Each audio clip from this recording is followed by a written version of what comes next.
There we are. This evening we'll be looking at the Ratana Sutta, verse 6. I shall read and then I'll call it up onto shared screen. What I put? Ye Puggala Atta Satam Pasatta Chattari Etani Yugani Hunti Te Dakshinaya Sugatassa Savaka Ete Sudinnani Mahaphalani Idam Pisanghe Ratanam Panitang Etena Satchena Suvatyuhutu. I'll just share screen with you now and call this up.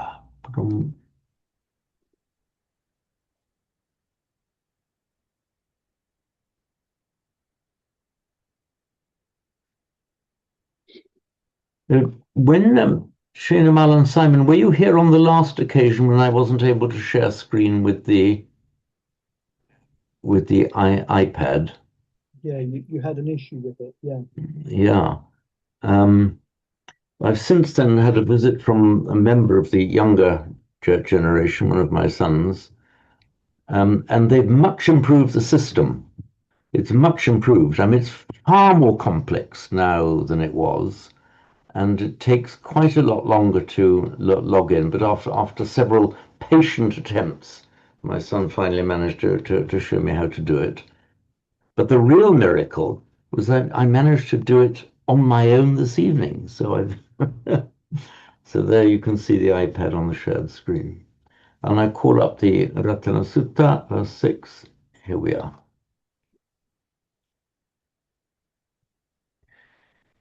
Ye Puggala Atta Satam Pasattha Chattari Etani Yugani Hunti Te Dakshinaya Sugatassa Savaka Ete Sudinnani Mahaphalani Idam Pisanghe Ratanam Panitang Etena Satyena Suvatyuhutu.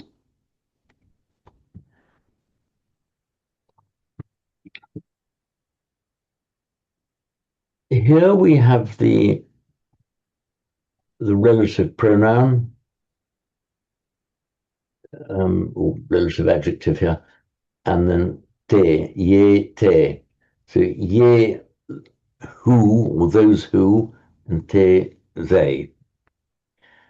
So though ye puggala atta, those who are the 8, the puggala actually just means people, but here it's the Abhidhamma 8 particular types or categories of people. Atta is the Sanskrit ashta, the one that in Latin becomes octo and in English 8. Shrinamala, how do you say 8 in Sinhala? Atta. Oh, it's the same word then. Okay, very good. Glad to hear that. Atta. Okay. So the 8 people, Yepugala Atta. Normally, as you know, you'd put the numeral in front of the noun, but in poetry you can reverse the order. It doesn't affect the meaning. Satam pasatta,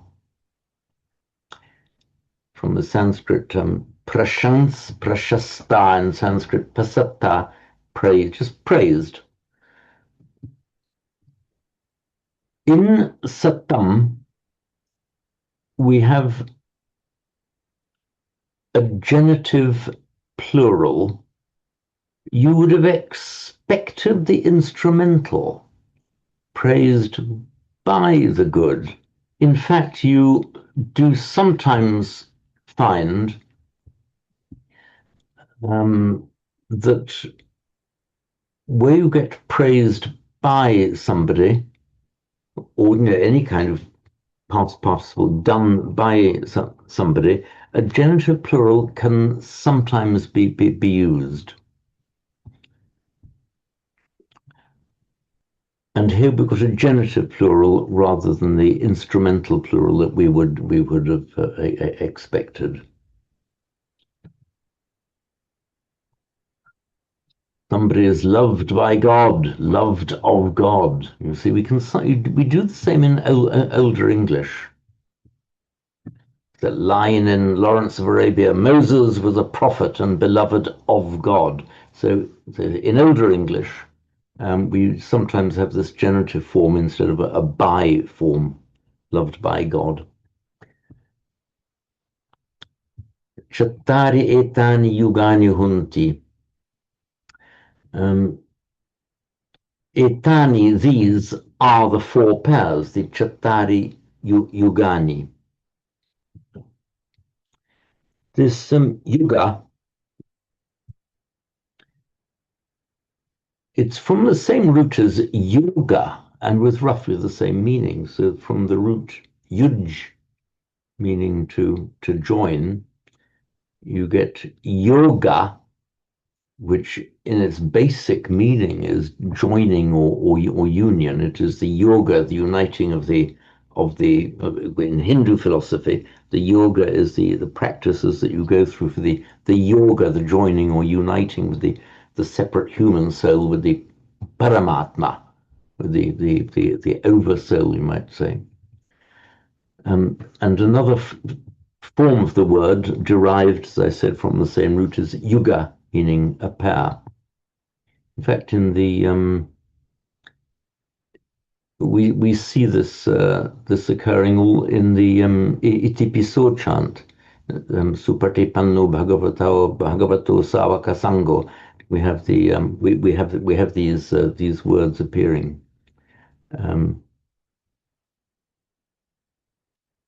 Because I should know it by heart, but as soon as you start taking it out of order, the mind can't quite reproduce it. How does it go? Chattari Purisa Yugani Atta Purisa Puggala. That's it. Chattari Purisa Yugani, the four Purisa Yugani, pairs of people. Atta Purisa Puggala, the eight man people. That's just an odd way of saying the eight types of persons in Abhidhamma, the kind of character types. Te Dakshinaya. Simon, please. Yeah, can I ask about the yoga bit?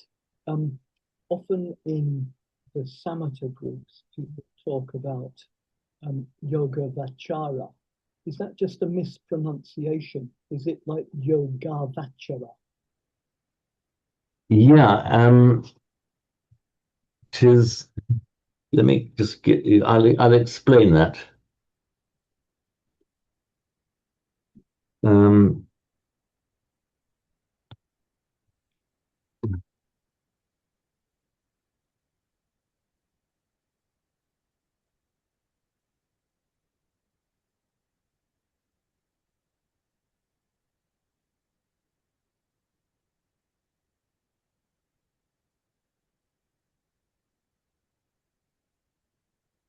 you get Yogachara and Yogavachara. Now, the reason a confusion arises is this.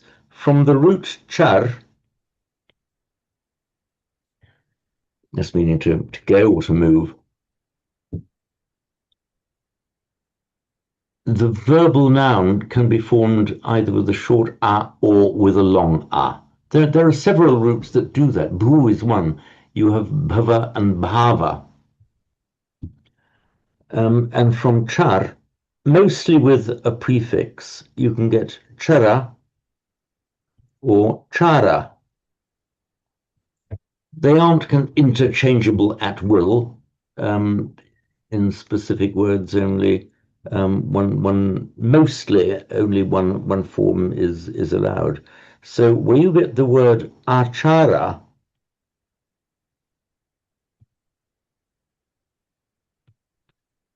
so achara meaning conduct, art towards moving. It's what you go, the way you conduct your life. The achara is the way you go about things. However, with the prefix ava,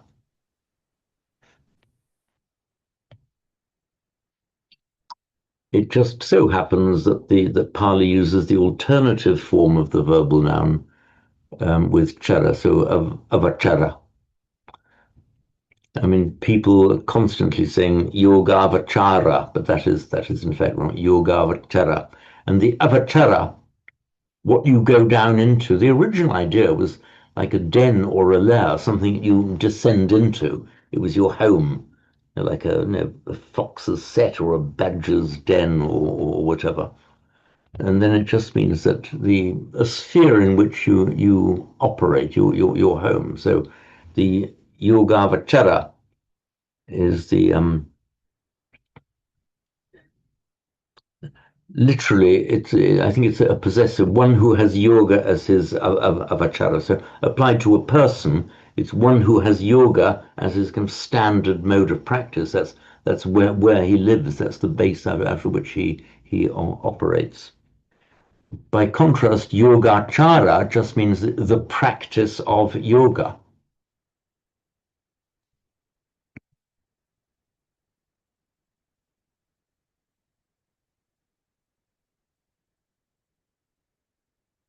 So has that dealt with the point, Simon? Okay, good. Te dakkineya sugatassa savaka. Dakkineya, we have ahuneyo, pahuneyo, dakkineyo, anjali karaneyo. Dakkina, in fact, it's originally from the word daksha.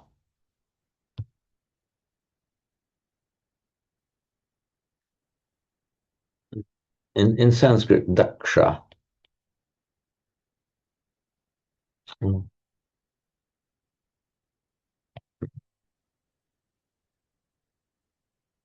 Daksha.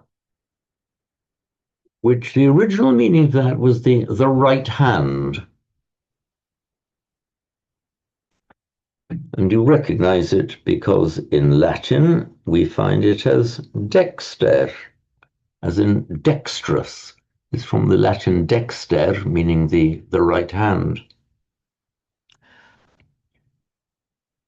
And as in India, as in many other cultures, it was the right was considered auspicious, and sometimes the left was considered inauspicious. In fact, the Latin word for left we have in English as sinister. So, um, so anyway, the idea of daksha as that which is good and auspicious. And then by extension, we have, sorry, this.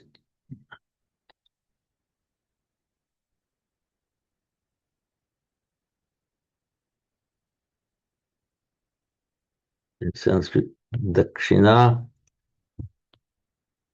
and in Pali, dakina. So the dakshina is that which is offered with the right hand, therefore a gift. And in particular, like a gift offered to a guru or a brahmin.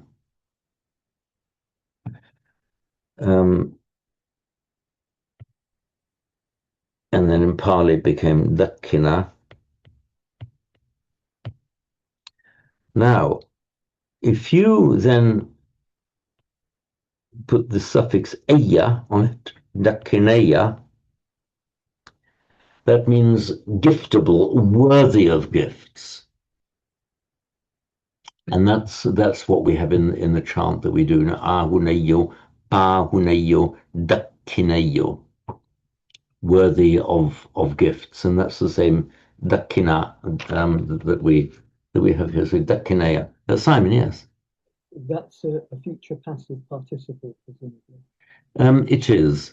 Mostly, it has an iya form, not aya form. You just occasionally find the aya form in Pali. It's confusing because it can look like an optative, can't it? It is, yes, kind of they're worthy of gifts, the kind of people to whom gifts should be offered. How Um, do we know that it's obviously it's not, but grammatically, how would we tell it apart from those who are worthy to be given as gifts, worthy to be gifted as opposed to be given to? yes, because normally you don't give people, apart from, I suppose you could give slaves, or you can give your daughter in marriage. But yes. So, how would you tell? I imagine it's, I can't, I, okay. I think the only place that I've seen this word used, sorry, I've accidentally left out an H here, my mistake, that kineia. I think that the only context in which I've seen this word used is in the context of the members of the Sangha. So contextually, there's no problem. Um, Because so there might is say, "Oh, I've got some jolly nice slaves here, or some jolly nice daughters, as the case may be, and they are worthy to be given away. I can give my slaves away as gifts." That can um, I would giftable. But given as good. The answer, I don't really know. I think at a stretch, the answer is possibly yes. This is such a fine daughter; she's worthy to be given away. For example, you talk about the ruler. You might want to curry favor with the ruler, and my daughter is a worthy gift to be given to the ruler in marriage. For example, um, I don't know whether this occasion has ever arisen in the course of the Pali language, but the answer is possibly yes. there is a passage in the Samanyapala Sutta where it said that the monk doesn't accept lots of different things like raw meat and gold and silver. And there are two or three where he doesn't accept male slaves or female slaves. That's right. You're absolutely right. Yes. But I mean, I think what it must be just down to context then, because obviously you Yeah. wouldn't be giving away the four pairs, which Yeah. But whether in that context the word dakineya would have been used, I don't know. But it's certainly not impossible. Um, Interesting one. Let me know. Let me know if you find out any more on this. There also is. I'm in trouble with my pen again. I might have to resort to the.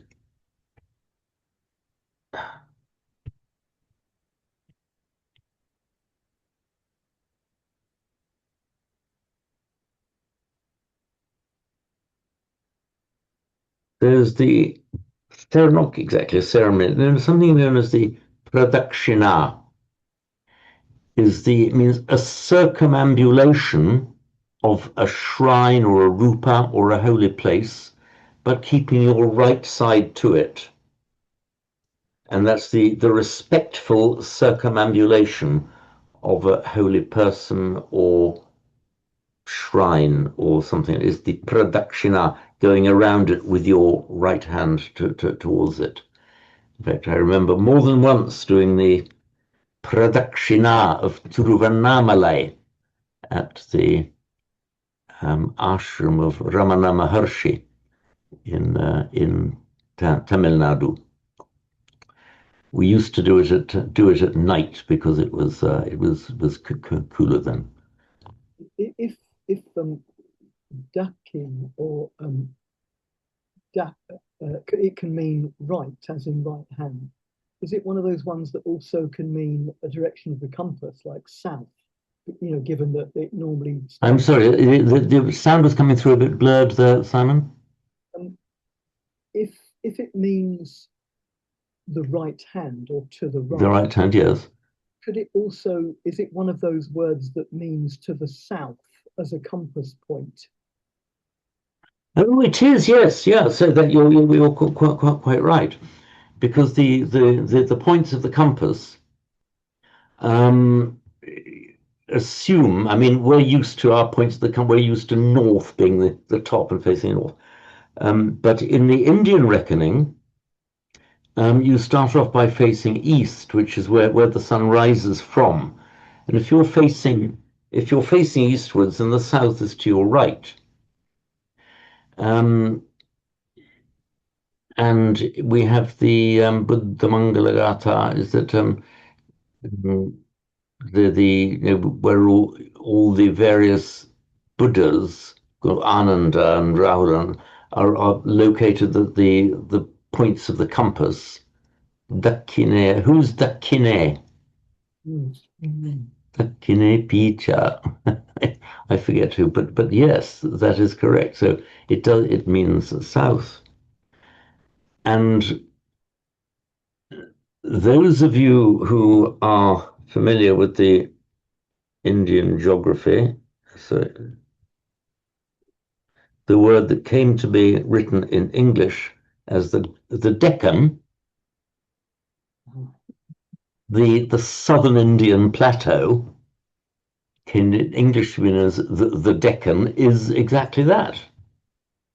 A corruption of the Sanskrit word or Dakshina. So there we are. So thanks for raising it, Simon. The answer is yes, it does mean south. Sariputta is Dakine. Dakine Sariputta. Okay, thank you. But presumably for north, I mean Uttare in the north. I mean, presumably that's just another one for as a what would the left hand be? There's the Bayabe, but in fact that's one of the sub points. One of them is Bayabe. I can't remember which one. So Uttare is Bayabe. I think is between west and north. So it's kind of northwest behind you to your left. Is that the Bayabe? I'm not sure. I mean, well, there's Uttare. Would that be north? Uttare is north.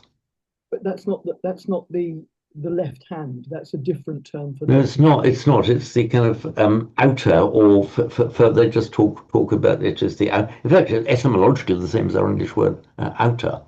So it's come to mean northern. In fact, in modern India, you have the state called Uttar Pradesh, which is the northern province. What's the left hand then? In Hindi, it's Bain, and Bayor. What is the left hand? You've got me there. I can't remember. I'll check that check it in the break.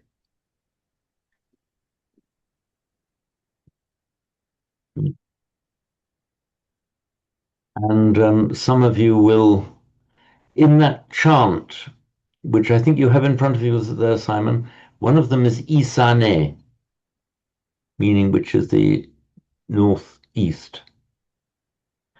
Some of you will be familiar with Isan province in Thailand. That's the same word that's used there. The Isan is the northeastern province of Thailand. That's where Ajahn Chah, for example, had his monastery.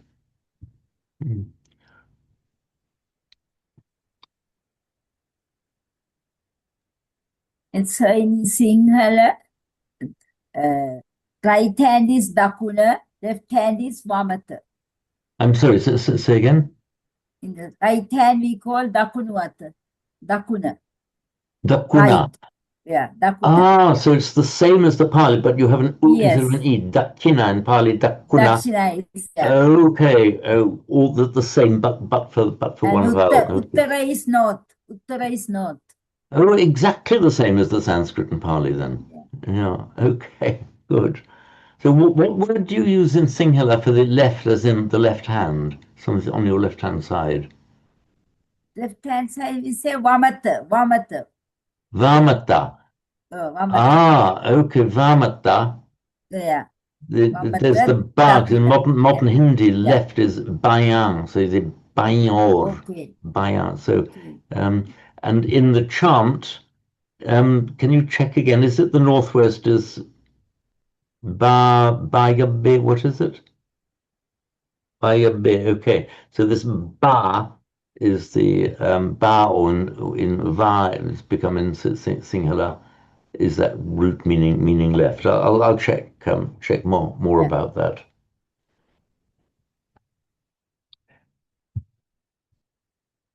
So Sugatassa Savaka, I think we all know the meaning of Savaka. It means disciple. It's from the root shuru, to hear. Oops.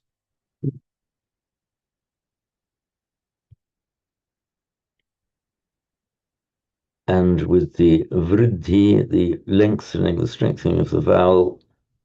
So shravaka. You're on the iPad, James. Sorry, thank you. There we are. Shravaka, and that's the one that becomes Savaka in Pali. So Shravaka just means literally a hearer or a listener, those who listen to him. Sugatassa Savaka, the disciples, the hearers, basically his audience of the Sugata, literally of the well gone. Ete sudinnani mahapalani.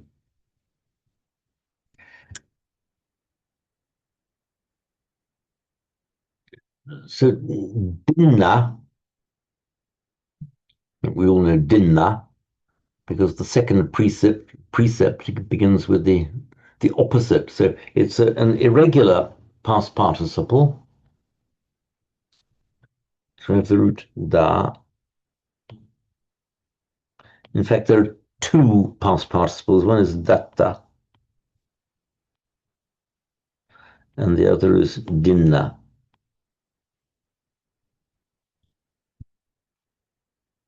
So dinna just means given, something that is given. And the adinna, literally the ungiven, that which is not given. And the precept, and the second precept, is against, adinna adana, literally the ungiven taking, the taking of what is not given. So just as we have dinna given, adinna ungiven, this is dana is giving, as we know, but the prefix here is a, with a long a. So dana, giving, as with this and other verbs of actual or implied motion, if you put the a in front of it, it reverses the direction of it. So gacchati, goes, agacchati, comes. Then dana, giving, adana, taking.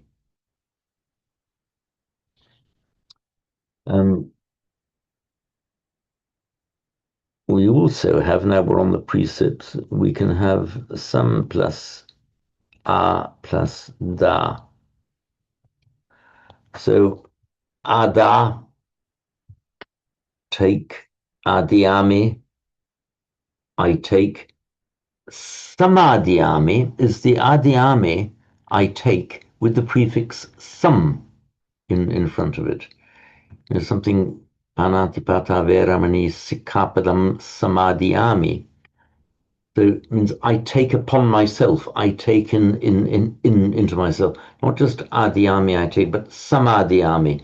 It suggests that you are absorbing it, you're taking it into yourself, not just obeying the rules, but absorbing the rules, absorbing these conducts, so that they. Maybe I'm over translating here, but it's the idea of not just saying, okay, I'll keep the rules. It's just absorbing the rules, taking them into yourself. James, Simon. long R, which reverses the direction. Is that just peculiarity, just another version of the privative? or is it? Oh no. Oh, no, it's the ah, which is the just the gives normally it means towards or implies motion. Right. But But with the verbs of which implied direction, implied or actual motion, like da, give, gum, go, it has the effect of towards, well, with that motion, but towards rather than away. So agachati comes, adiati or adiati takes. but does the R specifically mean like into oneself? I'm thinking of things like ahara for food, like intake. Okay, right. Good point. The basic meaning of "a" as a prefix, the basic meaning of it is towards, towards something.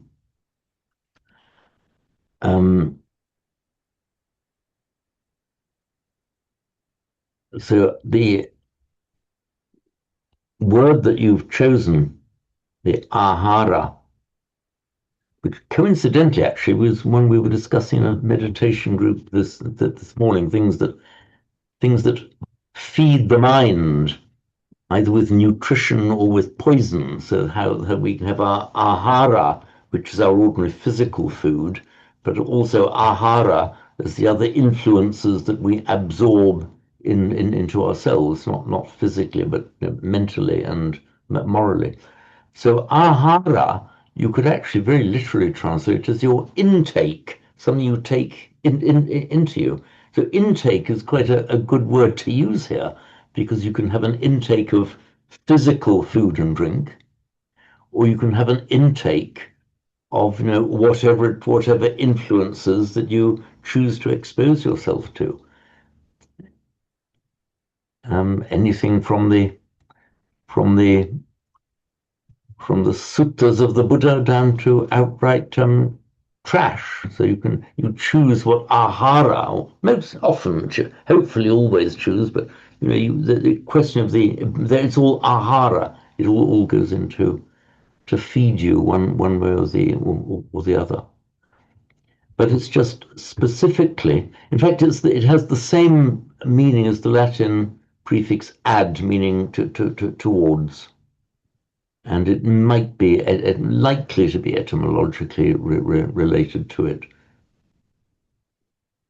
But I mean, if you have just the verb harati, if it were towards, then aharati could be towards something else. So what I'm getting at is, does it mean specifically towards oneself in an inward direction? I see what you mean. Yes, the answer is yes. Because, for example, you can let's take the difference between the English verbs to take and to bring. Now, somebody might be carrying something objectively. You don't know whether is he taking or bringing. Well, with regard to one person, he's taking it. With regard to the other person, he's bringing it. So, from the standpoint of the person to whom the goods are being brought, it's bringing. So it's aharati. So yes, thanks for raising that point, Simon. It is motion towards from the standpoint of the personal thing that we're talking about. Very much like the English word bring. Bring is bringing towards somebody. So if you say, well, he brought it to him, he brought it to him. That kind of that sentence in English suggests that we're speaking from the standpoint of the person who's expecting it to be brought to him. I don't know if that quite makes sense, but I certainly get the feeling with the verb aharati, ahara, that is towards the person in question. I mean, you wouldn't say, except under special circumstances, he brought it away. Take it away. You could say he brought it away from it sounds very old-fashioned. He brought it away from where it originally was. Yeah. But you wouldn't mean he brought it away from you to put it somewhere further away. No, you wouldn't. I suppose if you saw somebody You had something you wanted, and you say to the person, "Bring it away." Well, even that you bring it away from him.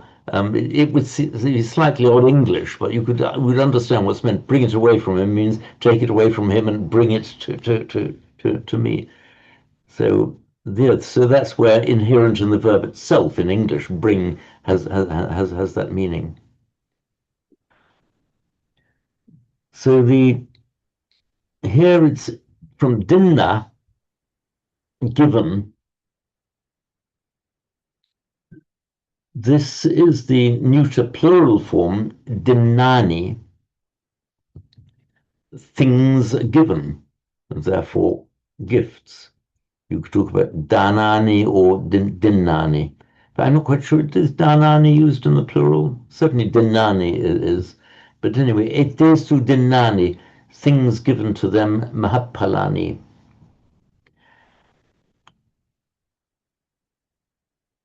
Notice here we've got the locative form. Etesu, literally among them, in them, among them. You do see that form used. You'd use the dative form mostly if you are talking about giving something specifically to a particular person. You'd use the genitive / dative. Where you are talking about generally placing gifts at the disposal of a certain category of people, if you, for example, talk about give to the poor, you are not specifically talking about specific poor people that you are making an act of giving towards. You're talking about placing what you are giving among the poor, literally, for the benefit of the poor. So in that slightly less specific circumstance, to place at the disposal of the poor, um, or to have gifts etesu among them, meaning the members of the Sangha, the Sukatasa Savaka, it's got this broader and more generalized meaning, placing it among them. Otherwise, it would be etesam, the genitive dative form. Palani, meaning of great fruit. So, ete sudinnani mahapalani. So, things given, gifts among them to them, mahapalani, are of great fruit. I was going to ask about that, but it occurs to me it may be something slightly different, which is interesting. Mm. They are the gifts are of great fruit. So the idea is, what I first thought is that great fruit will come back at you as a result of you giving to these people, the vipaka or that kamma. Yes. It could be like a kammadarya in the sense of the gifts are themselves the fruit. They're the benefit that you're getting. They're great fruits from previous actions that you're privileged to give. Linguistically, you're right. It could be either. It could be a kamadharya, basically adjective plus noun. They are great fruits. So the answer is yes. I hadn't thought of that interpretation before. I'd thought of the interpretation, having great fruit, meaning yielding great fruit. In other words, they are very beneficial. But what you say, yes, it's one of these compounds where the compound itself does not indicate with certainty what kind it is. So you're right. It could be either. It could be bahuvrihi or karmadharya.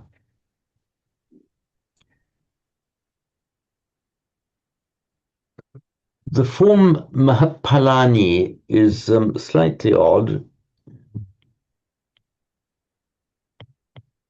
So Mahapala.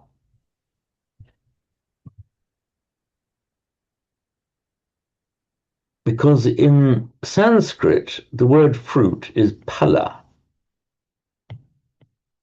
Identical, incidentally, with Pali. Here, these two words are identical in both. Pala. And normally this doubling, you see, you've got a doubling of the P there.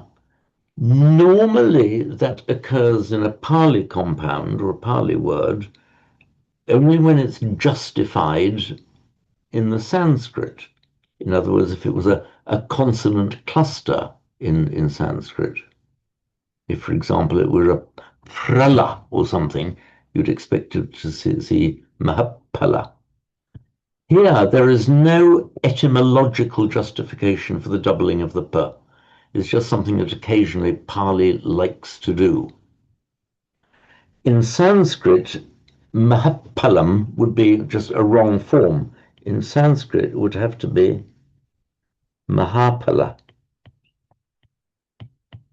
meaning very fruitful, of great fruit. So this is just one of these anomalous Pali forms. Not even done for the meter, because the meter would be the same, would be a heavy syllable whether you said Mahapalani or Mahapalani. It wouldn't alter the meter. It's just one of those things that occasionally happens.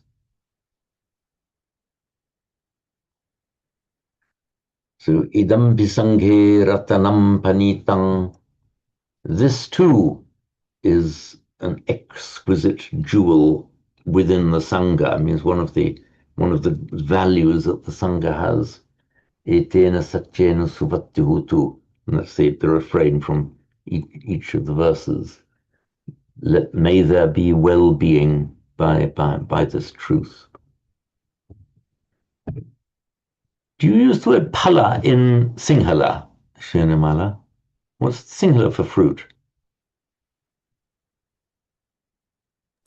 Palaturu, palaturu, Sorry? palaturu. Peleturu. Pala is there. Oh, pala. Okay, so it's exactly the same word, but with the singular pala. Okay, very good. Yeah. Oh.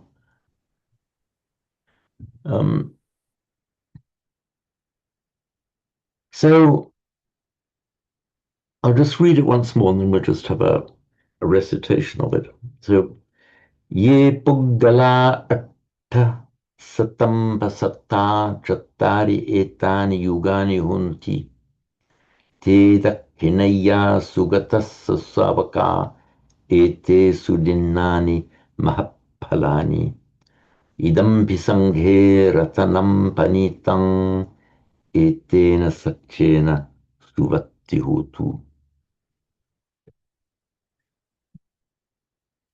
I think you've all got the meaning of suvati, Sanskrit swasti, suasti, well-being. So, Shrinimala, would you like to give us a recitation of this verse? Yeah. Hmm. Ye puggala atta satampa satta chattari etani yugani honti te dakkineyo sakutassa savaka ete sudinnani mahappalani dampi sange ratanam panitang etena satchena swatti hotu. Okay, very good. Do you use the word suati in Sinhala? Not much, only in this Only in recitation the only, yeah. right. Only we get the Ratana Sutra and all the sutras, everything. Only Okay, right. normally, not in our language first. Do I correctly remember that the Ratana Sutta was one of the ones you learned even when you were a little girl? Yes. Yes. Okay, right. Oh. Even when we go to temple, when we are praying, every time we are saying Ratana Sutra, Mangala Sutra, everything. Okay, very good. Right, so Simon, round to you for a recitation. Ye puggala atta satang pasatta chattari etani yugani honti. Te dakkineya sugatassa savaka ete sudinnani mahapalani. Idampi sanghe ratanang panitam etena satchena suvatti hotu. Okay, very good. So before we move on, any comments or queries? Okay, so hopefully that's all clear.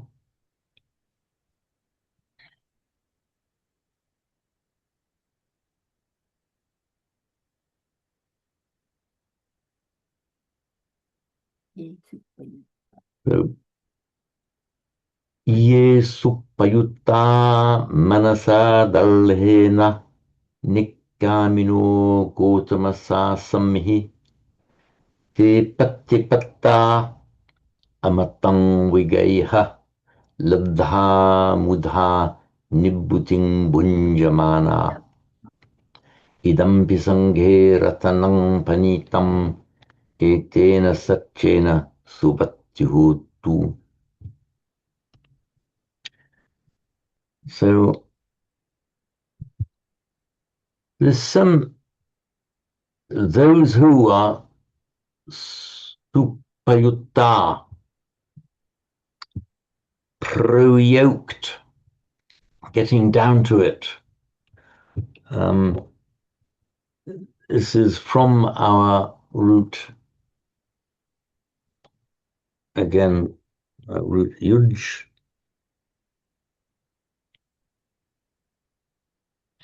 Yes.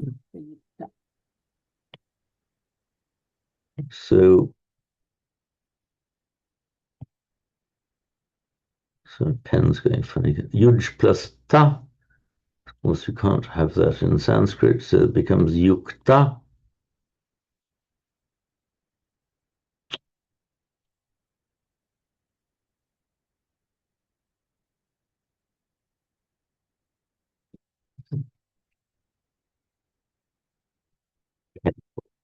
The yukta, which by regular phonetic mutation, of course, is Pali yutta. So if you are prayukta, means you are yoked up to something. And we have the English expression in harness. You're there, you're on the job, you're yoked up.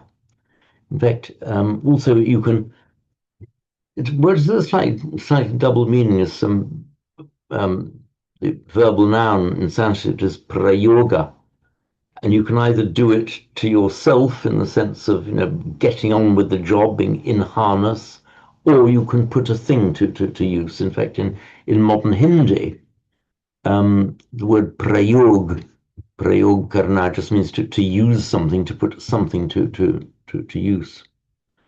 So you are suppayutto, you are well yoked up, means you are putting some effort into it. You're getting on with it. Just how does see how Bhikkhu Bodhi translates this one? Those who strives well. Yes, okay. Striving well.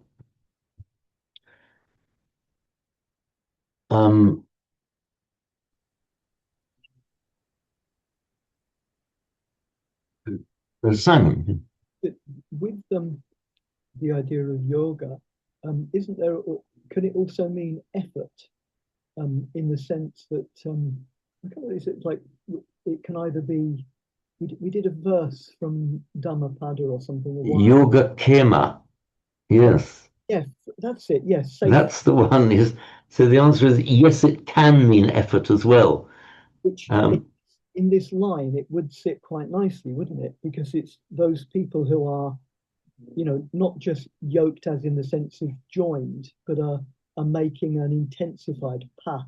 Effort. Oh, that's right. They've kind of willingly put themselves in harness to make that effort. Yeah, you're right. That verse in the Dhammapada, in fact, maybe more than one verse. You get Yoga Kema.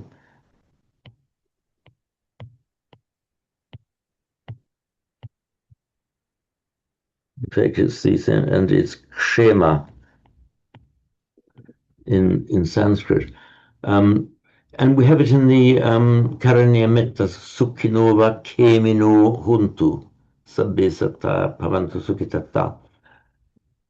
So the Kema, has the idea of your own dwelling, and therefore, by implication, the safety, the place where you're safe. By extension of meaning, it is the ease, the place where you can be at ease after the efforts of the day. So the yoga kema is the place of rest and ease after the effort that you have put in. So the answer, Simon, is yes to that. It wouldn't even have to be about a harness, would it? It could just mean those people who are working very hard, those people who are being putting out a lot of effort. Manasa dalhena.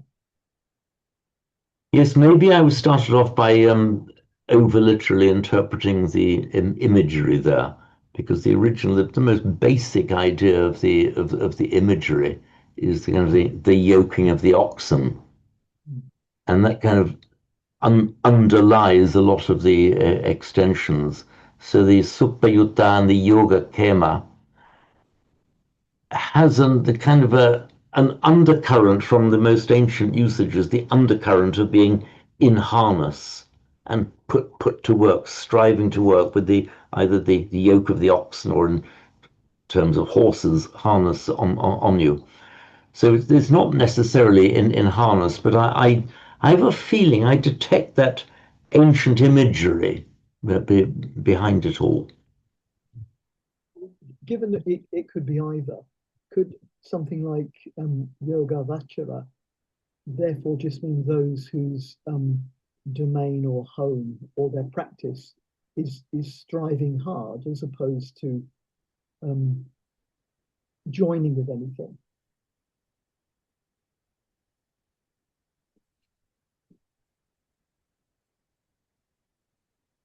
It probably just means yoga, yeah? But yoga in its various meanings, not the hatha yoga, but all the other forms of yoga. And for example, there are Buddhist retreat centers. Gaia House in Devon is one of them, where all the little notices up referring to the retreatants. You know, it says, dear yogis. So they're referred to as the yogis, as those who are then getting on with the effort of what they're there for. So practicing the mental yoga. So the word has this range of meaning. The most, as I say, the most basic primitive meaning was that the oxen, the beasts of burden, being yoked together.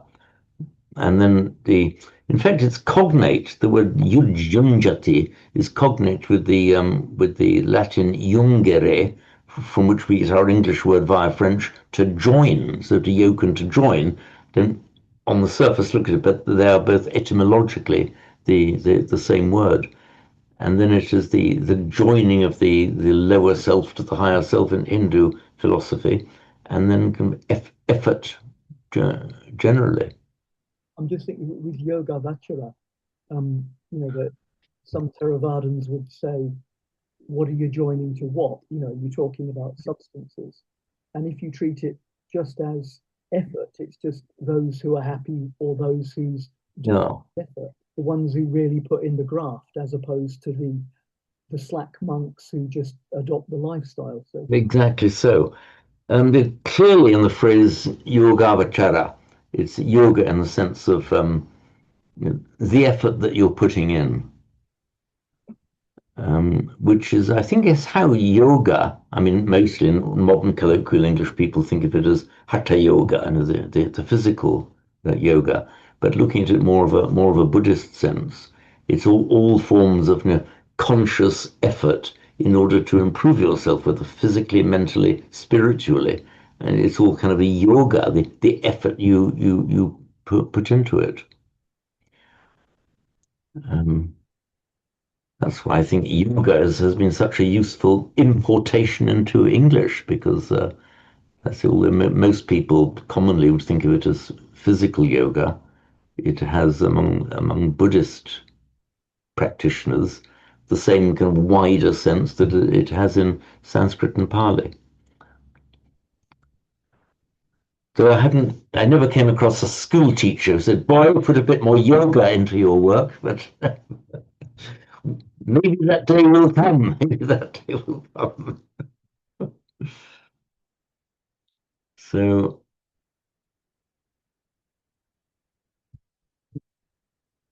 in Sanskrit, they say suprayukta, Pali supayutta, manasadalhena, with firm or steadfast mind. This is the instrumental form, of course, of the consonant declension. Instrumental just ending in a long a, manasa. Does anyone happen to know the origin of the word dalhena? Okay, it's from the same root as dharma, as I will explain. Um,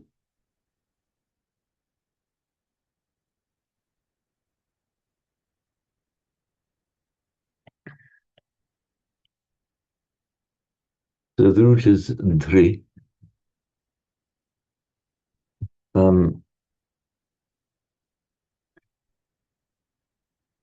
And the Sanskrit past participle is drita. So this drita actually became dalha by a bit of phonetic mutation there. Dalha. This is from the most basic meaning of the root dri, which means to hold and to hold firm, and that which is firm and solid is the original meaning of dharma, and then by extension, that which is firm is the immutable laws of the universe, the unalterable laws of physics and the laws of spirit. This is dharma.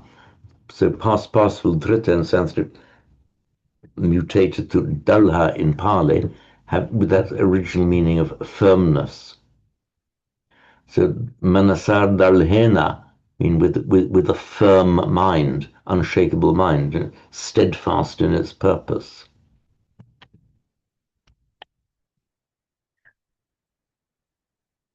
So, oops, this.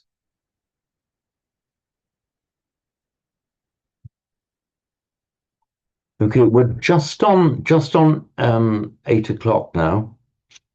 So I'm just going to, in case I've shot off at a tangent, I'm just going to double check what I've said about Dalha.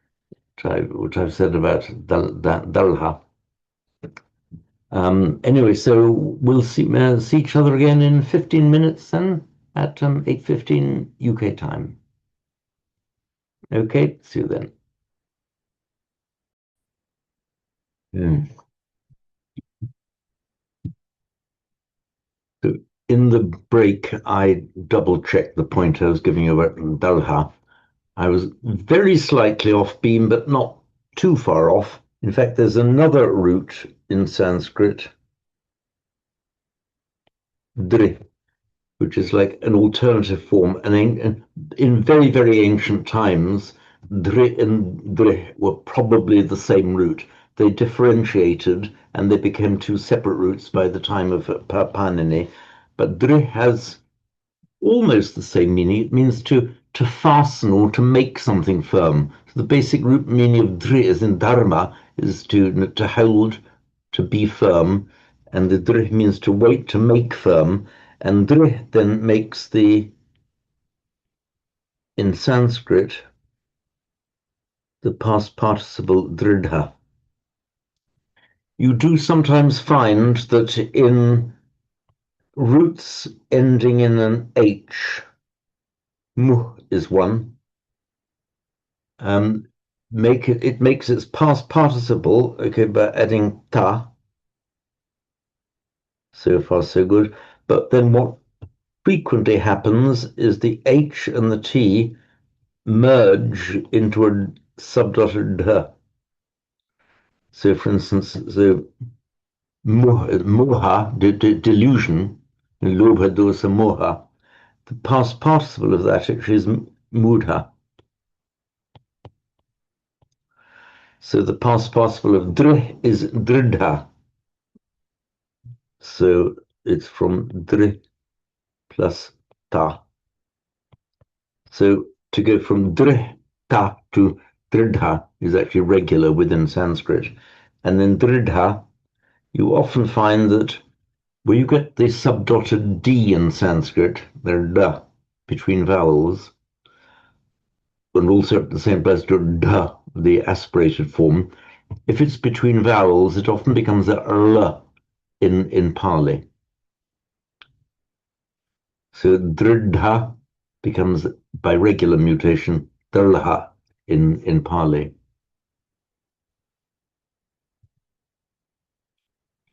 So a mind made firm, just a firm mind. You quite often find that you get roots that are very similar in form and very similar in meaning. You will often find that if you trace them back to Vedic or pre-Vedic, it used to be the same word, and then the two forms became differentiated and were treated by Panini and the grammarians as separate roots. And one example, for example, is the root I, meaning to go. We also have the root ya, meaning to go. Well, ya, as in yana, Mahayana, so yati, goes. Ya is, you might say, an extended or strengthened form of the old root I. They basically trace back to the same root. So let me find my text again. Where are we?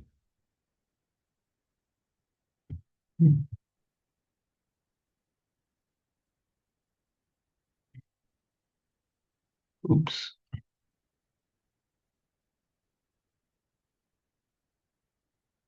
Here we are.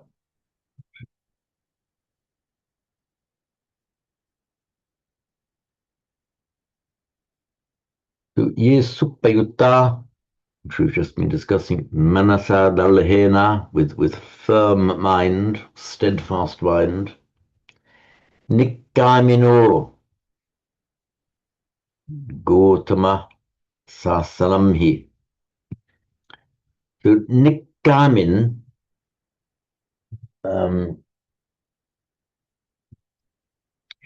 it's from the word kama, meaning desire, or it both means desires and by extension pleasures of the senses.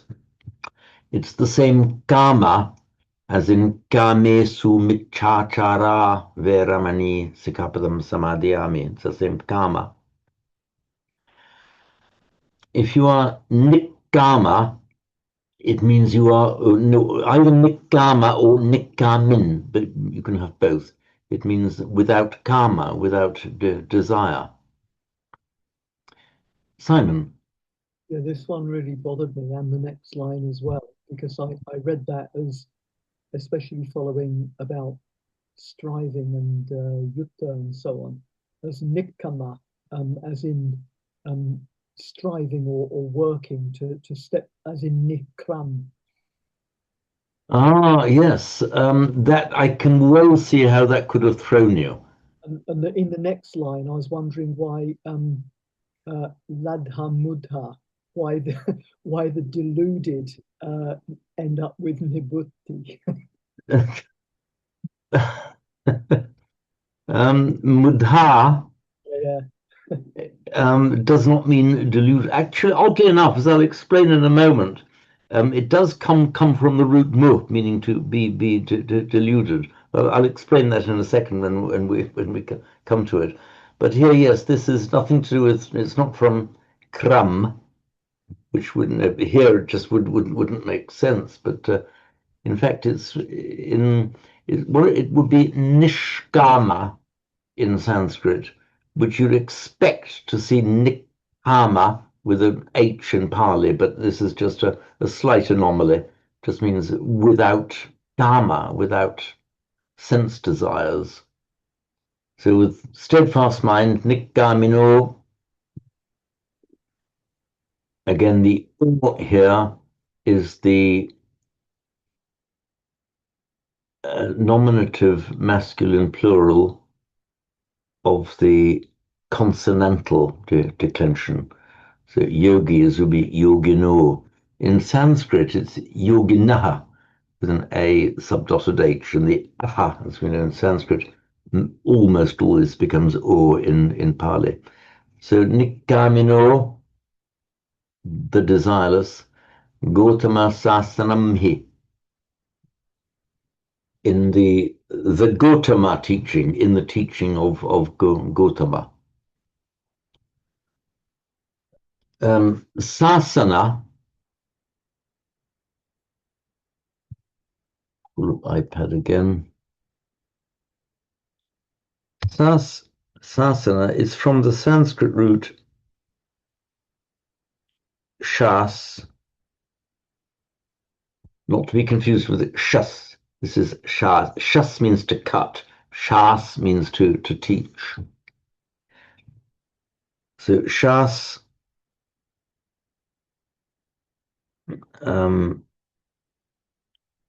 those of you who are familiar with the Hindu Sanskrit literature will be familiar with the Shastras, which is the teaching materials. You've got the Rig Veda and the Upanishads, and you've got the Shastras, which is the subsidiary materials used for the purpose of teaching and explaining. So it's Shas, the root Shas, with the suffix tra, which, as we know, means something like a tool or an implement for doing something. So Shastra is like a teaching aid, a teaching tool. And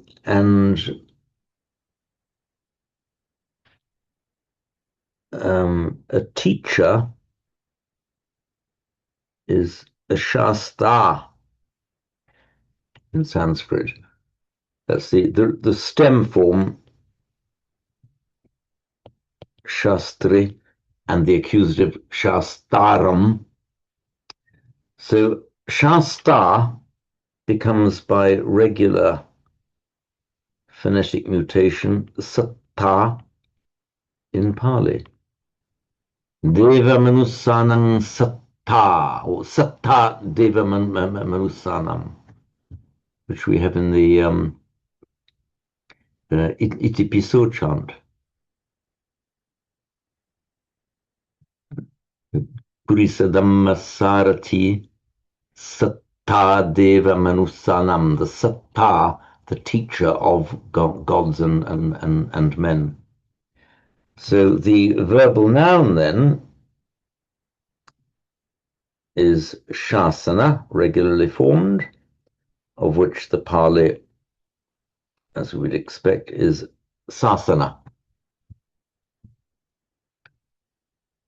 So that explains the Gautama Sasanamhi. This is the locative form in the Sasana of Gautama Sasanamhi.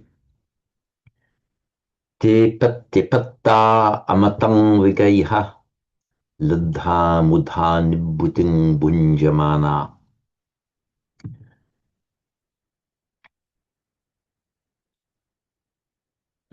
So te, so it starts off with ye, those people who, and then te, those, te patta amatang vigaiha.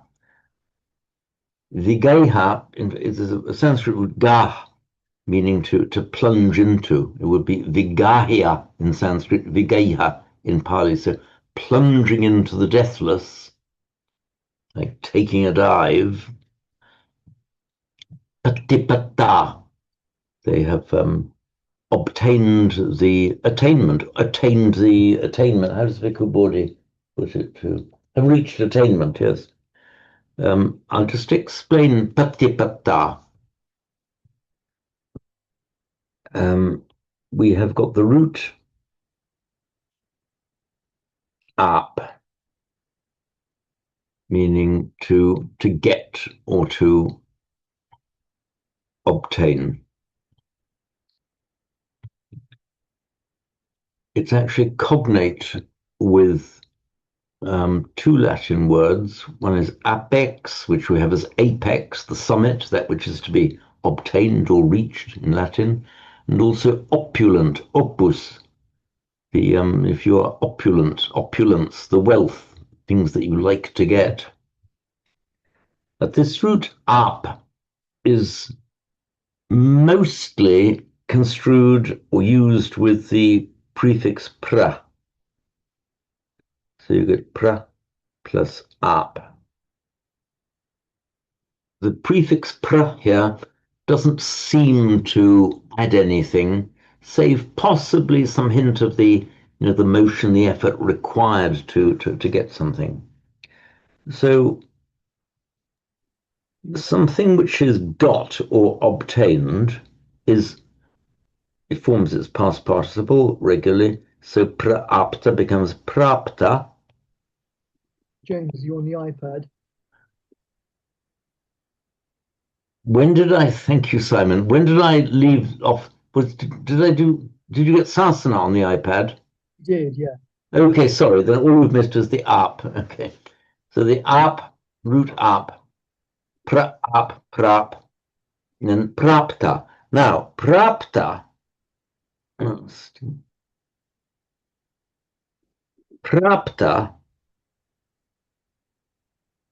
looks like our normal past passive participle, that which has been obtained.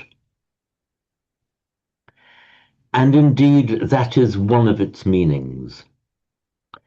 However, it is one of those past participles that can refer to, which it normally would, a past participle, to that which has been obtained, but it can also have the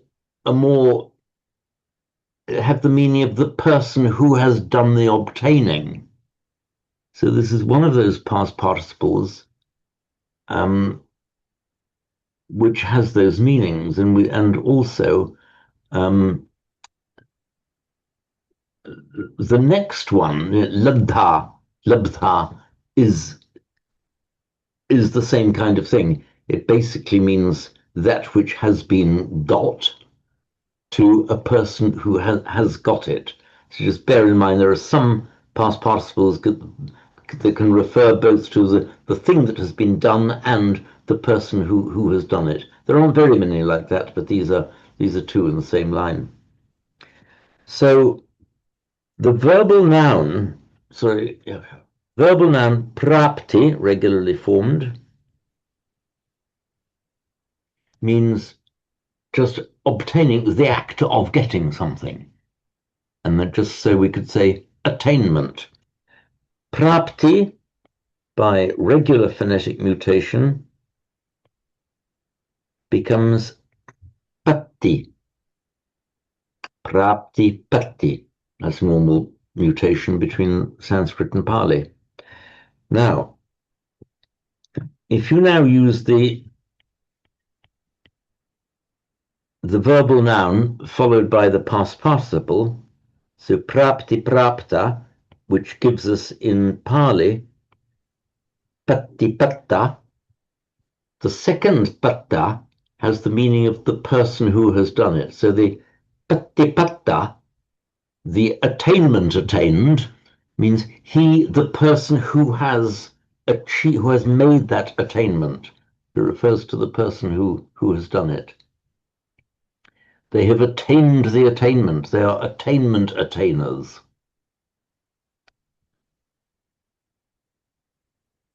So they are attainment attainers, patipatta, amatang vigeha, having plunged into the amata, into the deathless. Ladha mudha nibbutim bunjamana. Let me some more light here.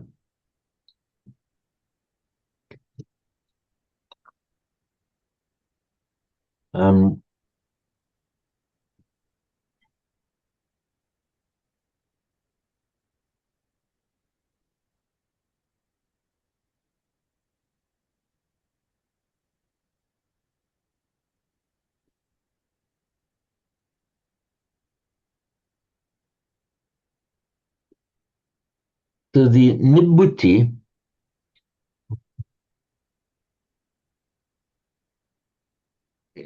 is, strictly speaking, it is the past participle of nirvrit, meaning to turn off, to go out. And let me call up Moni Williams for this. Oops, I've lost him. Here we are.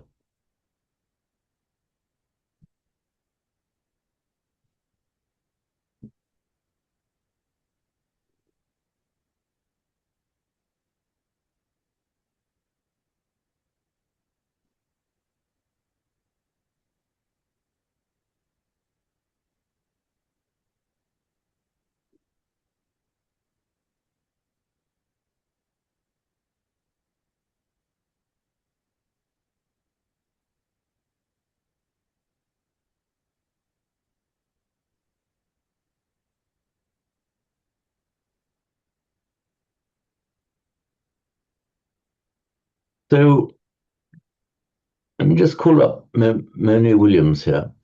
We have in Sanskrit nirvriti, emancipation, final beatitude, attainment, rest, and so on in Sanskrit. And that has come into Pali as Nibbutti.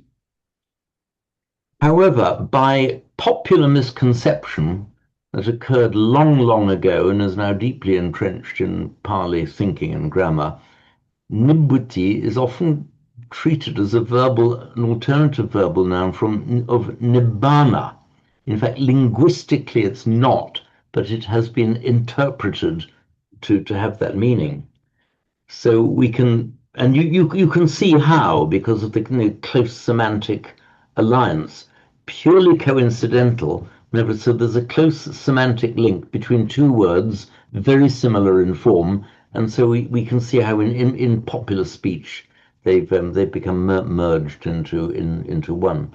So the nirvriti, nibbuti in Pali, has, and equally the past participle nibbutta, nirvrita, nibbutta, the adjective, the person who is in that state, as I say, has come to be treated as the past participle and verbal noun of nibbana, nirvana.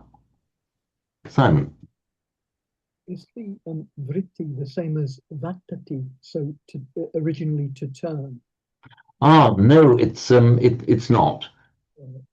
I spent some time thinking that it was, then I thought about it a bit more carefully. I thought, hang on, that can't be right. You'd expect a double T then. But no, it could be slightly misleading, but it is nirvri. And does that... Hang, let me just turn up the actual verb itself. Nirvri.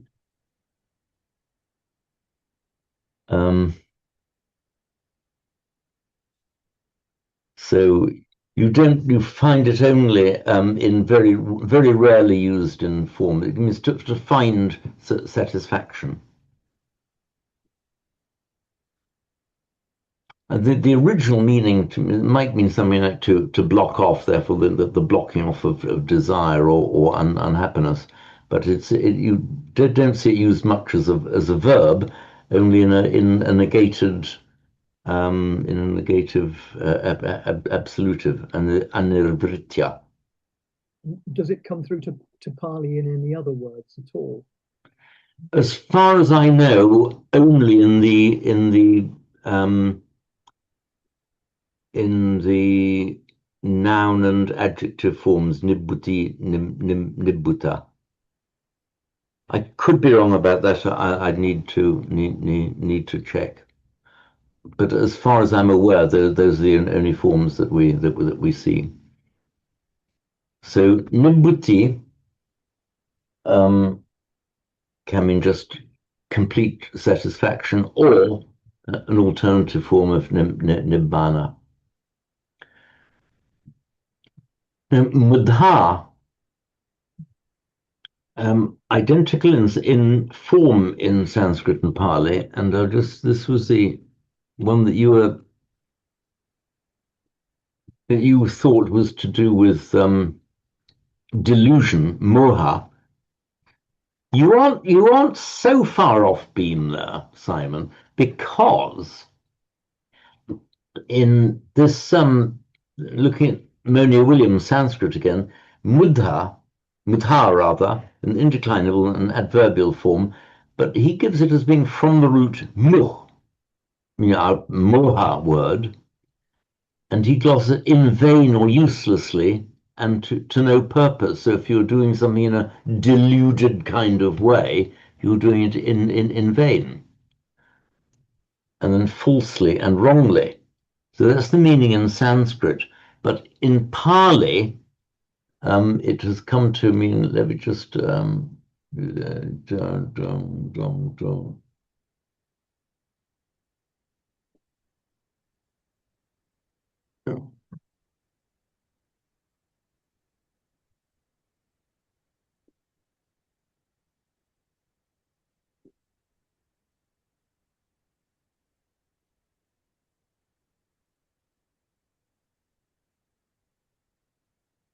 in Pali, it's glossed here as for nothing, gratis, free of charge.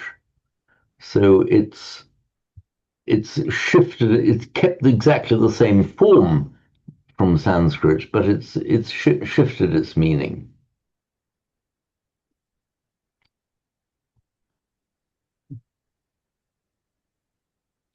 I'm a little bit puzzled just by the logic of this verse, because the whole point, I thought, was that you don't get it free of charge, you don't get it for nothing, you have to put in a great deal of determined effort and abandon much which in our deluded minds we held dear and did not think we could abandon. So it comes at a very, very high cost in abandonment of our lusts and pleasures and of our delusion and of our ego. So precisely what is meant here by getting it for nothing is a little bit beyond me. If anybody has any ideas why, please tell me. Maybe it refers to the fact that when you've gained it, but not before, you realize that what you've given away was in fact dukkha and worthless in itself. Actually, that's a very good point, that what you've had to give up, once you've got to the other side, you see that what you had to give up was of no value, not only of no value, but positively harmful. So yeah, that's a good point. It doesn't seem like it at the time, but you only see it afterwards. There is a sutta where it says, whatever arises, it is only dukkha arising. Oh yes, okay, that would explain it. Yes. Thank you for resolving my puzzlement on that one, Simon.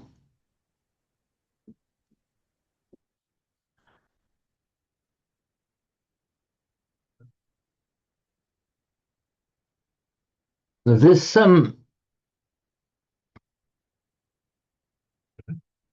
labdha,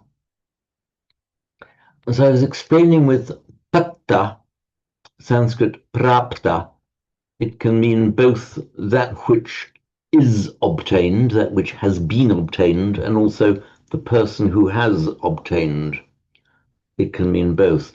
Labdha, Sanskrit labdha, is the same. I got a slight difficulty with the grammar of this sentence.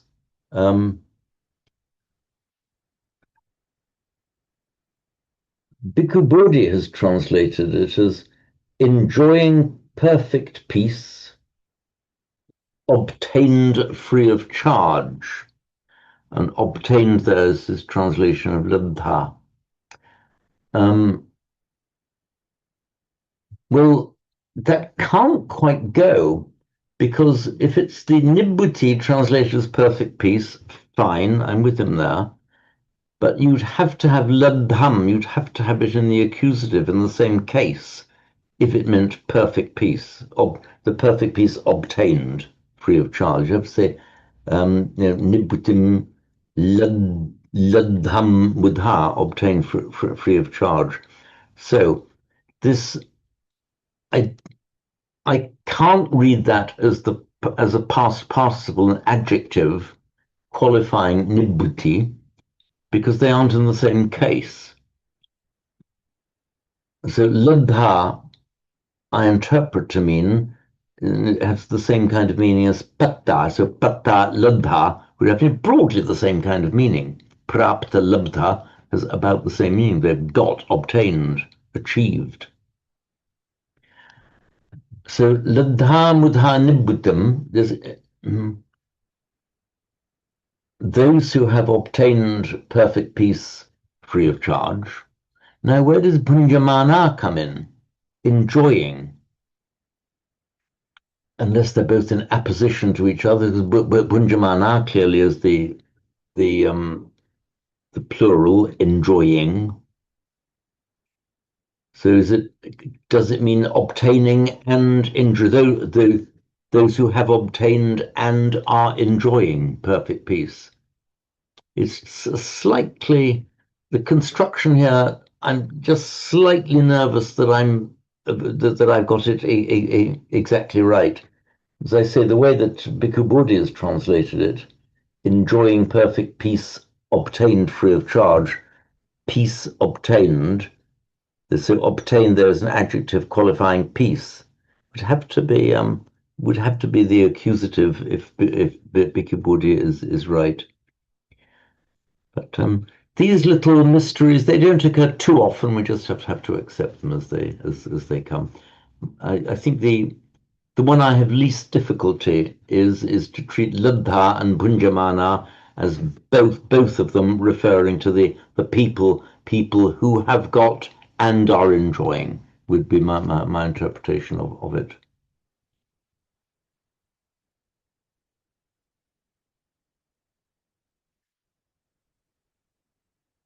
So ye suppayutta manasa dalhena nikkamino gotamasa samhi te pattipatta amatang vigaiha ladha mudha nibbutim bhunjamana idampi sanghe ratanam panitang etena sakchena suvattihutu.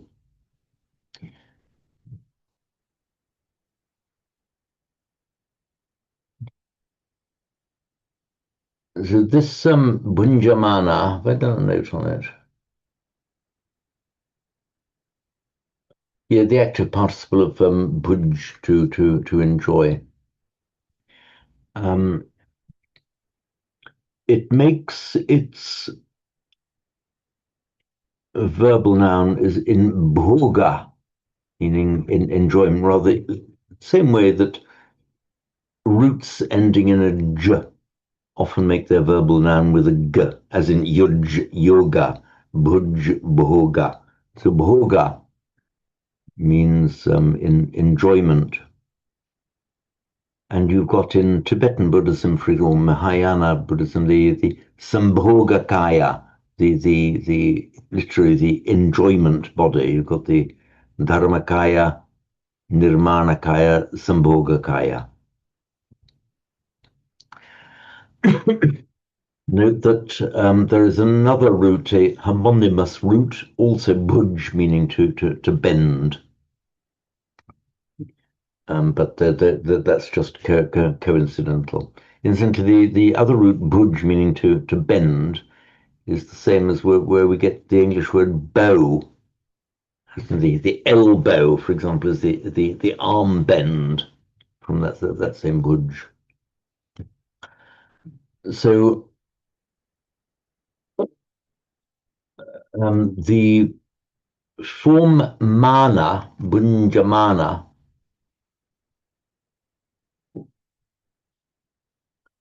in Sanskrit, the mana ending is the present participle of the atmanepada. Otherwise it would be bhunjant, but this bhunjamana, it's the present participle of the reflexive verb. In Pali, it's interchangeable with the present participle in an or anta or mana. So in Sanskrit, there's a strict division that the ending ant is for the parasmaipada verbs, and the ending mana is for the atmanepada verbs. In Pali, they're freely interchangeable with no distinction of meaning.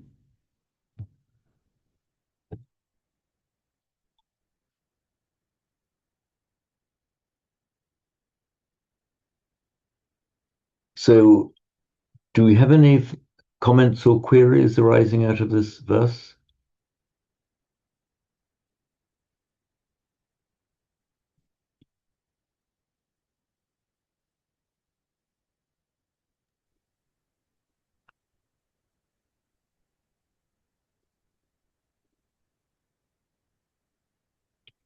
Simon? Is the Vigeha, that's presumably a passive verb, yeah? No. It's the absolutive form. Oh, okay, right. Is the absolutive form, as we know, normally we have the ending toi, gantoi, normally have vigahitoi, it's toi having done something. There is the alternative ending, which is just ya rather than toi. So, in Sanskrit, the rule is fairly rigid. The toi ending is used only where we have a word, the root plus toi. So gum plus toi, of course the m becomes a n by internal sanity, that's regular. So gantoi, having gone. Now in Sanskrit, where you have a verbal prefix in front of the root, as in agam, to come, vigam, to go away, you can't use the toi ending, you have to use the ya ending instead. So, having come, in Sanskrit, you can't say agantwa because the verbal prefix in front of it disallows the use of the toi, so you have to say agamya, having come. Now, in Pali, that becomes agamma, as you'd expect. Now, the thing, sorry, agamma, short so correct that. Agamma. Now, the thing about Pali, in Sanskrit, the rule is very strict.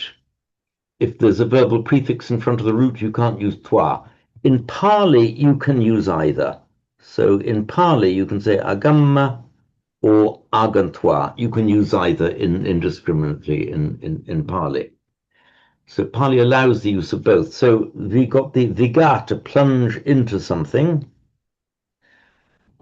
So we're going to make viga. We're going to make it an absolutive form in Sanskrit, just adya, vigahya, having plunged into. Now, in Pali, this becomes vigeha. Two things are at work here. Firstly, where you get a hya in Sanskrit, you very often reverse the order in Pali. They just do. So vigeha is the same as the Sanskrit vigahya. And the other phenomenon at work is because we have a consonant cluster here, therefore the preceding long vowel wants to become a short vowel in Pali. So Sanskrit vigahya, and it's a fairly standard phonetic mutation to become vigeha in Pali. It's the same word. And is there a gahati with so the V is a prefix? Yeah, that's right, yeah. The root is ga. I'm virtually certain I'm right in saying. Oops, where have I put it? Here we are. Let's call it up. So the V would just be an intensifier here. It's likely to be an intensifier here. Here we are. Just through gahate, so to dive into, plunge into, penetrate deeply into. The prefix vi could be construed as an intensive, but it sometimes has this meaning, well, the meaning of splitting or cleaving. We have it, for example, from passati to see, passana, seeing, vipassana, you all know the word vipassana, is the idea of seeing into, you're kind of plunging into, you're penetrating the veil, opening the veil. Vigahati could have the idea of you're cleaving the water by the vigorous dive. Let's just see whether it exists as a form in Sanskrit.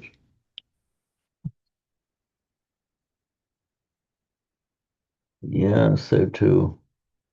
Yeah, so the basic meaning of the V doesn't seem to change to plunge into or dive into, but then to enter or to penetrate. Also, in Sanskrit, then it's not just the physical diving into water. It's the idea of then a metaphorical use, penetrate, with this V then suggesting you're parting the veil, you're getting beyond the surface inside something. So the way that it's used here kind of reinforces that suggestion. We can find it again. So yes, the Geha. That's a rather well chosen word then there, because it's the plunging into something, giving yourself wholeheartedly to it. We can use the same imagery in English, you plunge into it. But also the idea of going deeply, penetrating into it.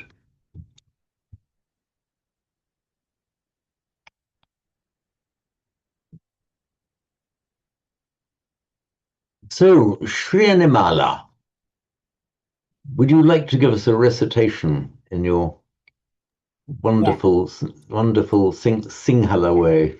Yeah. And also, if you like, you can chant it in the same way that you learned to chant it in the temple. Ye suppayutta manasa dalena nikkamino gotama sasanamhi te pattipatta amatang vigaya lada muda nibbuting bujjamana dampi sange ratanam panitang etena sachena swatti hotu. Wonderful. Thank you. Thank you, Srinimala. Follow that one, Simon. That's just what I was thinking. Ye suppayutta manasa dalhena nikkamino gotama sasanamhi te patipata amatam vigaiha ladha mudha nibbutim bunjamana idampi sanghe ratanam panitam etena sachena suvatti hotu. Okay, very good. Thank you. Just as a matter of linguistic interest for me, Shrinimala, can you just recite this second line again? Beginning te patipatta. Te pattipatta amatang vigaya lada muda nibbuting bujjamana. Okay, right. Now, interesting that, because these final long a, patipatta, ladha, bunjamana, Yeah. It would be no surprise to any of us that you pronounce them exactly as we would expect with the final long a. However, in the phonetics of Sinhala, a final short a is pronounced as a very short sound. So strength would be in northern Indian. They pronounce it as Bala, Bala. In Sinhala, it's something like Bala, Bala, isn't it? Bala, this very short sound. Equally, in the phonetics of Sinhala, the final long R, I think I'm right in saying it's not usually pronounced long, it's just pronounced open. Brinjamana, Brinjamana, in ordinary Sinhala. Now, you didn't pronounce it in the normal Sinhala way. You gave it its correct length that it had in Pali because of the meter of the verse. So I noticed that in many cases you follow a kind of Sinhala pronunciation, but where you have to make it actually physically long for the meter, you do lengthen it. So you have to depart slightly from what would be natural to you in Sinhala. Okay, that was why I asked you to repeat it again, just so I could hear well. Okay, very good. So we've got a bit of time to move on to the next one. I've a feeling that I've rather run over the verses that I have done teaching videos on. So I'm conscious that I've got some catching up to do there.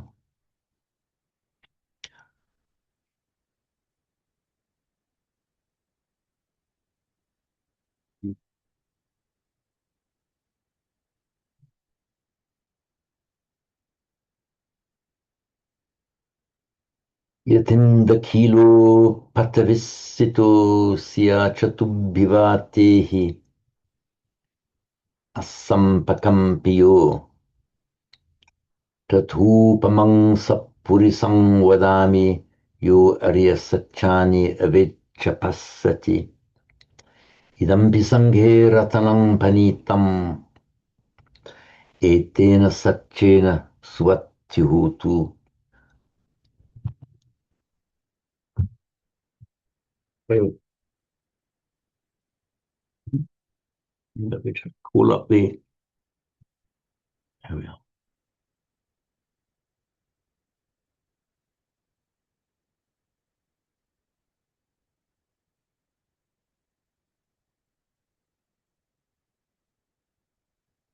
So this the Indakila. I've done a note on it. Indra's post, a kila, is like a column or post made of granite or metal set firmly into the ground. And it's often, I think I'm not absolutely sure about this. I have the idea that it was almost act as like a symbol of strength. You had the cities in the Kila, this, like a column or pillar set well into the ground. It'll be absolutely steadfast and immovable. And Simon. Does Indra, does it come from Indra the god, or does Indra come from Indra as a kind of leader? This is from Indra, the god. Okay, so the god doesn't take his name from an earlier word. From From an earlier word, Indra, which existed prior to Indra. Okay, there's Indra is and we see the form Indra in that form in the Rig Veda. So it goes back to at least 1800 BC. There is a root has been given, but query whether it's an artificially created root. What the Sanskrit grammarians sometimes did was they saw they had a word and they wanted a root for it, but there wasn't a real root, so they kind of invented a root which would then justify the word. I'm just going to check whether I have a feeling I may have constructed a root from a. Okay, so this is Manu Williams, Indra.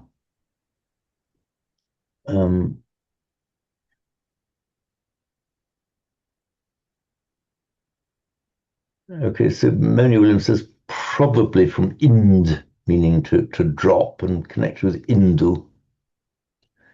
But that's a very, very rare verb. I've never seen it used, as a verb. It just gives the name Indra. And the ra is quite a common adjectival suffix, just add ra to the root, and it creates an adjective out of the meaning of the root.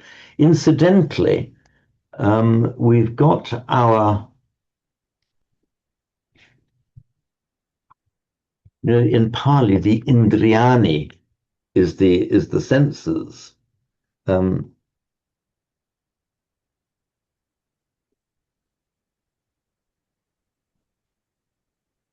In fact, in Sanskrit,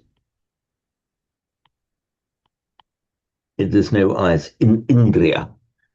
And the idea is because the analogy here, there may be more that I haven't discovered yet, but it's because they're the kind of the divine powers, the senses give us this power over the environment. So that's why they're shown as, well, the divinities, the Indra-like things, the godlike things.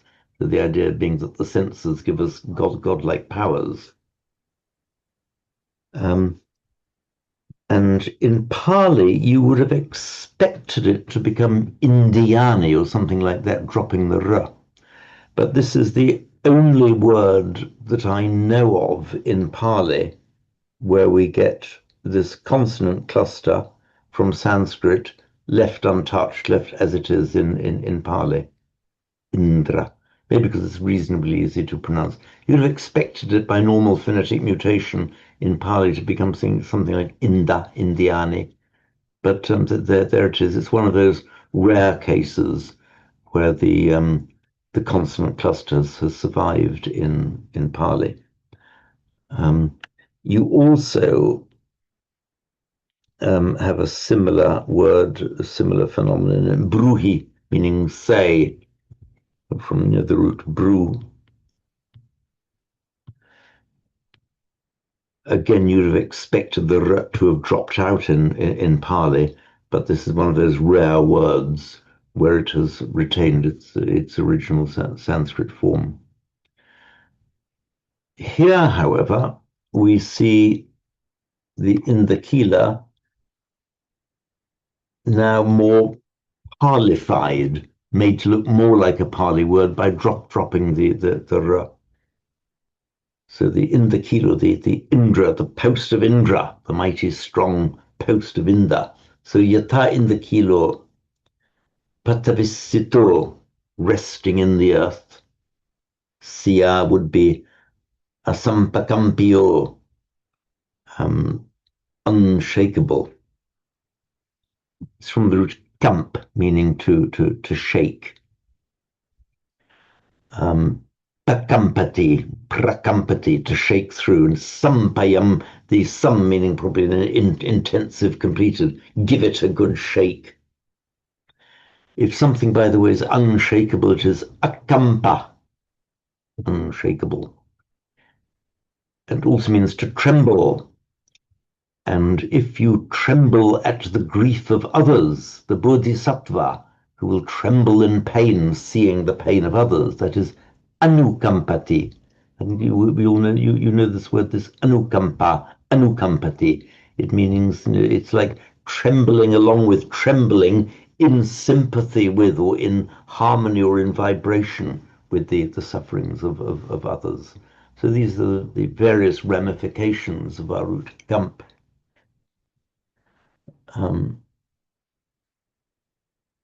So just as here we get the first line begins with yata, then merge yata in the kilo, yatin the kilo, just as the Indra post. Patavisito, earth resting in the earth, is a sampakampio, unshakable, cannot be shaken. Chatupivatehi, by the four winds. This word vata, meaning wind, is from our root va, meaning to blow, from which we get nirvana, blowing out. So the verbal noun is vana, but vata, literally that which is blown, past participle, then comes to mean wind.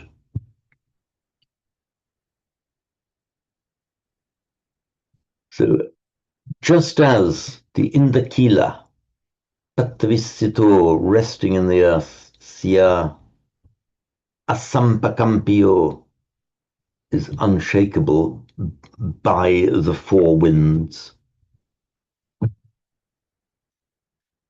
Tatupamam sappurisam vadami, yo aryasachanya vechapasati.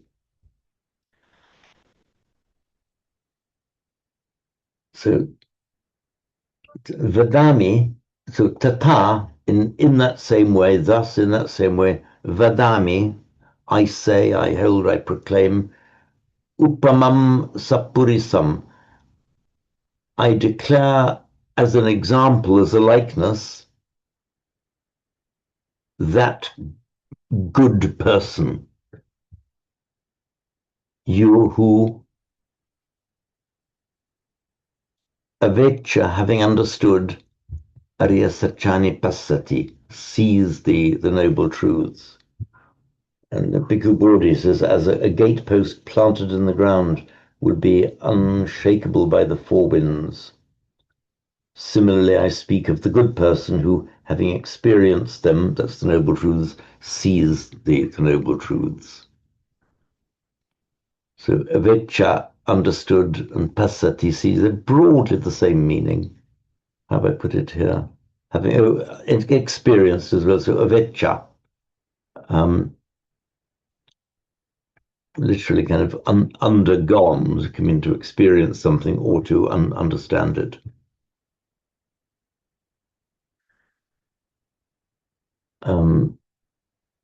So the upama means a simile or an example.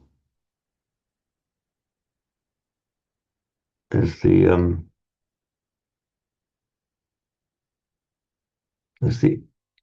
sutta of the simile of the elephant's footprint. It's Hatipadopama Sutta, the elephant foot simile sutta.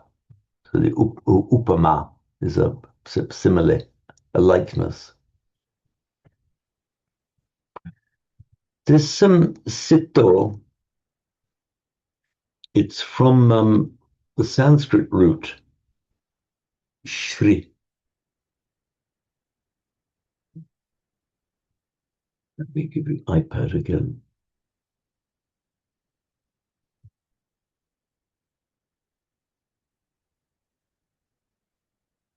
Shri, meaning to rest or to recline on. By the way, not the same as Shri.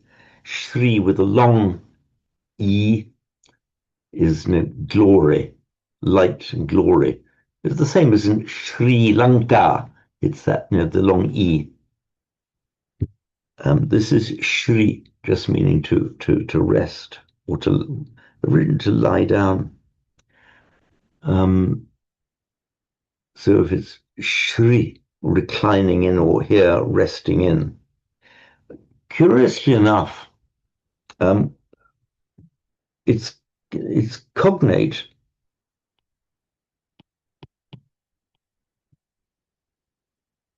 Sorry, my pen's going funny again.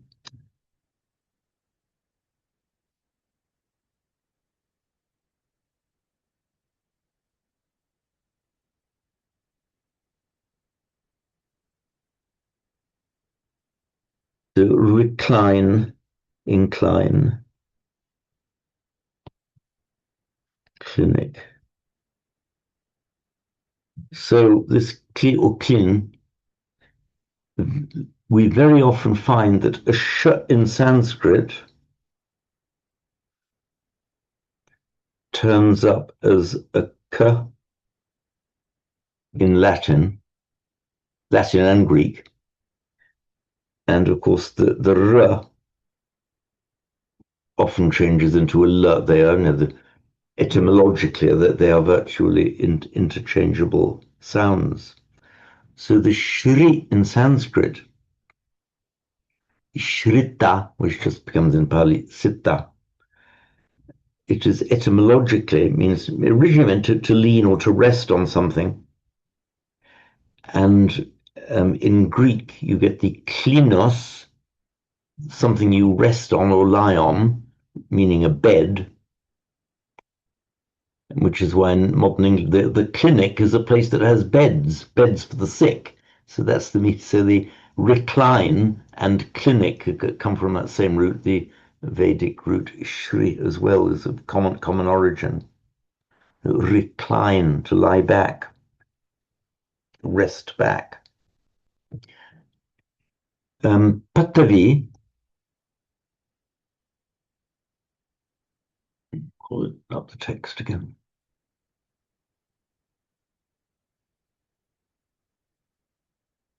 Patavi means the earth. In Sanskrit is prithvi.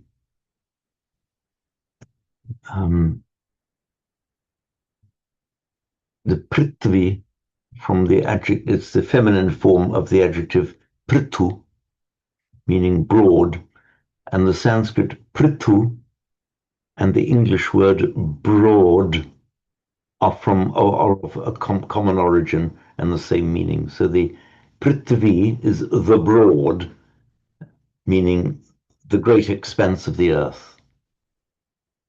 And it means that prithvi, not earth as in soil, but earth as in planet Earth, or the expanse of land.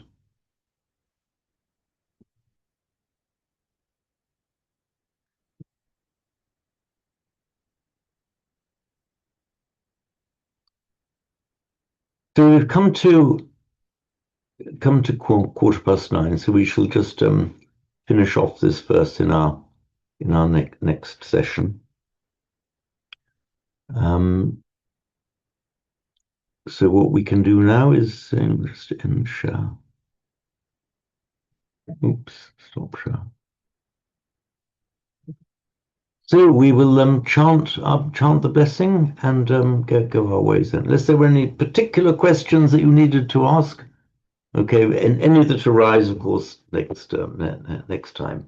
Very good. Let us chant our blessing.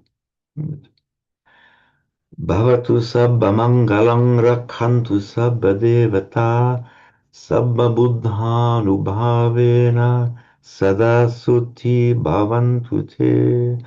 Bhavatu sabba mangalang rakhantu sabba devata sabba dhammanubhavena sada suti bhavantu te. Bhavatu sabba mangalang rakhantu sabba devata sabba sanghanu bhavena sada suti bhavantu te. Sadhu, sadhu, sadhu. Okay, thank you very much for being with me. See you next time round. Bye then. Thank you, Bye. sir. Thank Goodbye. you. Bye. Bye. Bye.